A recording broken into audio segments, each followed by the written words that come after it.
How do you recognize false prophets? 1 John 4 says, "Every spirit that does not acknowledge Jesus is not from God."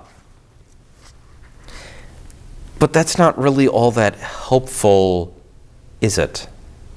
I mean, most churches will say, well, yeah, of course, Jesus is God. Some churches don't, and they are false churches. They are not helping you. But there are a lot of churches that say, well, Jesus is God, and they will give you something that isn't true. But if you're acknowledging Jesus, it's more than just saying Jesus is God. If you're acknowledging Jesus, it means that you recognize that he's your substitute.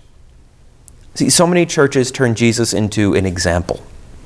They say, well, Jesus did it, so that's how you do it.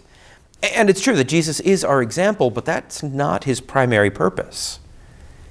His primary purpose is to be our substitute, that he has taken our place, that he lived the lives we have not, and died the death we could not, that Jesus took our guilt away, and the wrath of God landed on him instead of us.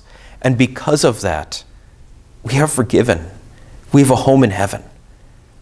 Now, this is huge, and maybe I'm starting to sound a little repetitive here, but it's because it is so, so very important. I want you to test your pastor.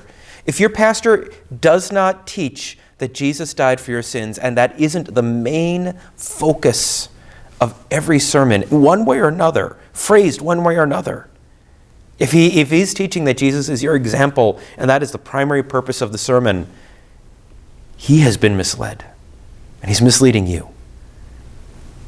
Jesus is your substitute. Acknowledge him.